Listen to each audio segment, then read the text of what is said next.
Why do horns and musical instruments have this flared shape? To answer this question, about a year ago, I decided I would take this and scale it up to this. And I've never actually made something this big for my channel before, so as usual, we decided to make a smaller prototype model to see what we could learn about the challenges that would come from scaling it all the way up. So we started by creating a plaster mold with the right curvature, then you cover that with a gel coat, and then we put 3 layers of fiberglass and polyester resin. And then when you pop it out of the mold, you're left with this. And we were immediately struck that there is in fact something really special about this shape. So I'm going to switch over from my lav mic to my shotgun mic for this demo. Here's my voice normal. Here's my voice with the tube to show that there's more going on here than just focusing the sound in one direction. And then here's my voice using the horn.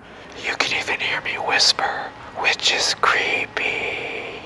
But if I whisper without it at the same volume, you can't really hear it. So this was proof that the curved shape of the horn had a significant effect on amplifying the input sound, but I still wasn't sure why. So now it's time to really scale things up to the big monster horn, which we did by applying all the same principles we learned on the prototype, and then we headed to the most desolate location we could find on Google Maps to put it together.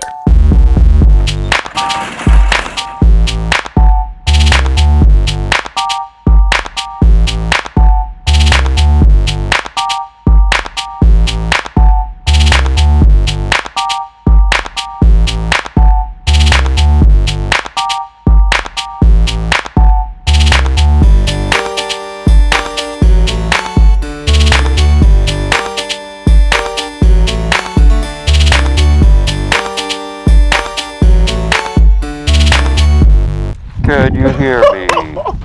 Hello, over there. It feels like you're like right on my shoulder. As you know, the base of the horn is what's responsible for creating all the sound. So to see what's inside, I thought it was only appropriate to open it with my friends Dan and Lincoln from the popular YouTube channel, What's Inside. And it turns out it's pretty simple. The key is this thin metal circular plate, or diaphragm. So the air comes in here at 100 psi and passes around this diaphragm in such a way that it causes it to vibrate 110 times in a second, which causes a corresponding pressure wave to shoot out here and down the throat of the horn. So after a few hours, everything was finally set up and it was the moment of truth, since after 8 months, none of us had actually ever heard it fire yet. And Lincoln hadn't even seen the thing because we made him wait in the car. This is the big reveal. You ready? Yeah. 1, 2, here it is. Is that pretty loud? Wow, that's so cool. Is that pretty good? Yeah. This actually isn't horn, it's that. Oh. Behind you, now you can look. Oh my. But before we fire it, we need to first talk about how hearing works and what I eventually learned about why horns have that curved shape. Let's say this jello block represents a volume of air molecules. If that horn diaphragm hits the jello molecules over here, there's a chain reaction of jello molecules crashing into each other until finally you see movement on the other side of the jello block. And this is where your eardrum is. So it moves back and forth at the same rate as the horn diaphragm because of all of these collisions of the jello molecules in between. This is called a pressure wave, and it's how sound travels through air. And so if the horn diaphragm is hitting the air molecules at a high frequency, or very frequently, our brain decodes that as a high pitch. But if the crashes are happening at a low frequency or less frequently, then our brain decodes that as a low pitch. Okay, but why the curvy horn shape? Well, that has to do with something called impedance matching. Basically, the horn diaphragm is very solid and strong, and it pushes against the air, which doesn't offer much resistance. It's not very effective, like trying to break a piece of paper by punching it.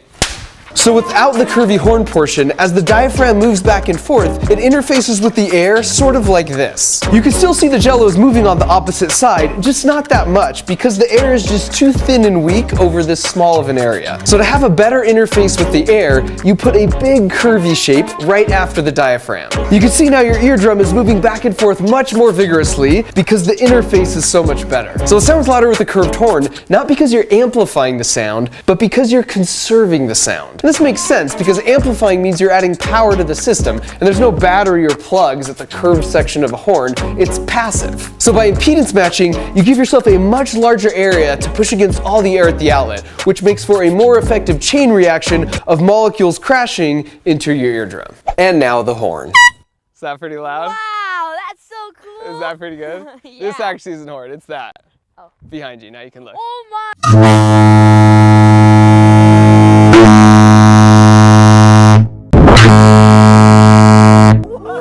What?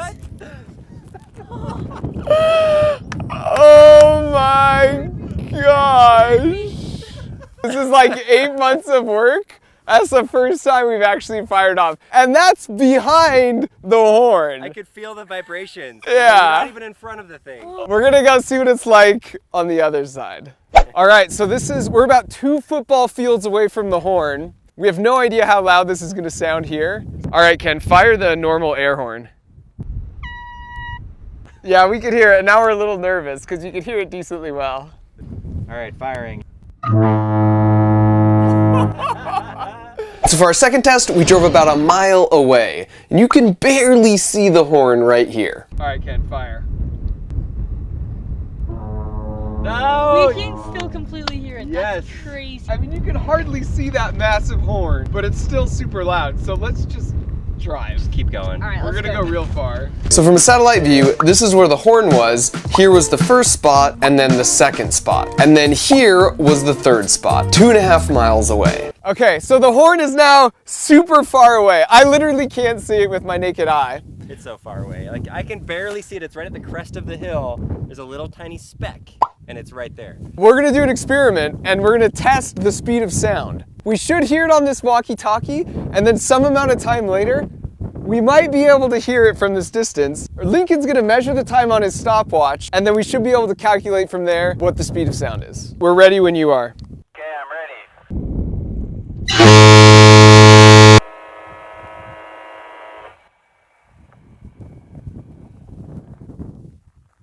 Wait for it.